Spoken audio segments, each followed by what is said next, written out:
സർക്കാർ പദ്ധതികളുടെ പേരിൽ ബി.ജെ.പി. പാർട്ടി പിരിവ് നടത്തിയതായി ഒരു റിപ്പോർട്ട് പുറത്തു വന്നിരിക്കുന്നു. സ്വച്ഛ് ഭാരത്, ബേട്ടി ബച്ചാവോ ബേട്ടി പഠാവോ, കിസാൻ സേവ തുടങ്ങിയ ദേശീയ പദ്ധതികളുടെ പേരിൽ അനധികൃതമായി ഫണ്ട് സമാഹരിച്ചതായാണ് റിപ്പോർട്ട്. വിവരാവകാശ മറുപടികളിലൂടെയാണ് വിഷയം വെളിപ്പെടുന്നത്. നരേന്ദ്രമോദി.in വെബ്സൈറ്റിലൂടെയും നമോ ആപ്പിലൂടെയുമാണ് പണം സ്വരുക്കൂട്ടിയതെന്നും റിപ്പോർട്ടിൽ വ്യക്തമാക്കിയിട്ടുണ്ട്. കേന്ദ്ര പദ്ധതികൾക്കായി പിരിച്ച പണം പിന്നെ എവിടേക്കാണ് പോയത്? കഴിഞ്ഞ ദിവസമാണ് സർക്കാർ പദ്ധതികളുടെ പേരിൽ ബി.ജെ.പി. പാർട്ടി ഫണ്ട് ശേഖരിച്ചതായി RTI കണ്ടെത്തിയതായി ഒരു റിപ്പോർട്ട് ദി വയർ പുറത്തുവിടുന്നത്. 2021-22 വർഷങ്ങളിൽ നരേന്ദ്രമോദി.in വെബ്സൈറ്റിലൂടെയും നമോ ആപ്പിലൂടെയുമാണ് ഈ തിരിമറി നടന്നതെന്നും റിപ്പോർട്ടിൽ പറയുന്നു.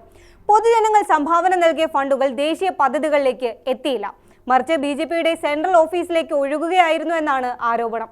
പ്രധാനമന്ത്രിയുടെ ഓഫീസിനോട് ഇത് സംബന്ധിച്ച് വിവരം തേടിയപ്പോൾ 2023 ലഭിച്ച മറുപടി പ്രധാനമന്ത്രിയുടെ പേരിൽ അങ്ങനെ ഒരു ഔദ്യോഗിക ആപ്പേ ഇല്ല, നമോ ആപ്പുമായി PMOക്ക് ഔദ്യോഗിക ബന്ധമില്ല എന്നായിരുന്നു.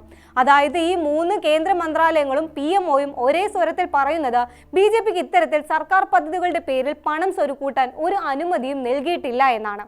എന്നിട്ടും ഇപ്പോഴും നരേന്ദ്രമോദി.in വെബ്സൈറ്റിലും നമോ ആപ്പിലും contribute to Swachh Bharat or Beti Bachao Beti Padhao എന്ന ഓപ്ഷനുകൾ നിലനിൽക്കുന്നുണ്ട്. വിവരാവകാശ രേഖകളിൽ ഇതുവരെ എത്ര തുക സമാഹരിച്ചു എന്ന് വെളിപ്പെടുത്തിയിട്ടില്ല. 640 കോടി രൂപയോളം സമാഹരിച്ചിട്ടുണ്ടാകാമെന്നാണ് റിപ്പോർട്ടുകൾ നൽകുന്ന സൂചന. പക്ഷേ ഇത് സ്ഥിരീകരിക്കപ്പെട്ടിട്ടില്ല. 2022 മാർച്ച് 7-ന് ബി.ജെ.പി. സ്വരുക്കൂട്ടിയ ഫണ്ട് സർക്കാരിന് കൈമാറുമോ എന്ന് ചോദിച്ച് അരവിന്ദാക്ഷൻ പാർട്ടി അധ്യക്ഷൻ ഒരു കത്തയച്ചെങ്കിലും അതിന് മറുപടിയൊന്നും ഉണ്ടായില്ല. നേരത്തെ പ്രധാനമന്ത്രിക്കും 4 മന്ത്രാലയ സെക്രട്ടറിമാർക്കും കത്ത് നൽകിയെങ്കിലും ഇതിലും ഒരു മറുപടിയും ലഭിച്ചില്ല. 2025 ഡിസംബർ 8-ന് അരവിന്ദാക്ഷൻ ചെന്നൈ പോലീസ് കമ്മീഷണർക്കും CBI റീജിയണൽ ഡയറക്ടർക്കും ഒരു പരാതി നൽകി. ചതി, ക്രിമിനൽ വിശ്വാസവഞ്ചന, ഗൂഢാലോചന തുടങ്ങിയ കുറ്റങ്ങൾ ചുമത്തി അന്വേഷണം നടത്തണമെന്നാണ് ആവശ്യം. പ്രധാനമന്ത്രിയുടെയും ബി.ജെ.പി. അധ്യക്ഷന്റെയും അഭ്യർത്ഥന മാനിച്ച് ജനങ്ങൾ വിശ്വാസത്തോടെ നൽകിയ പണം പാർട്ടി ഫണ്ടായി മാറി. സർക്കാർ വേണ്ട നടപടി എടുത്തില്ല എങ്കിൽ കോടതിയെ സമീപിക്കുമെന്നും അരവിന്ദാക്ഷൻ വ്യക്തമാക്കിയിട്ടുണ്ട്.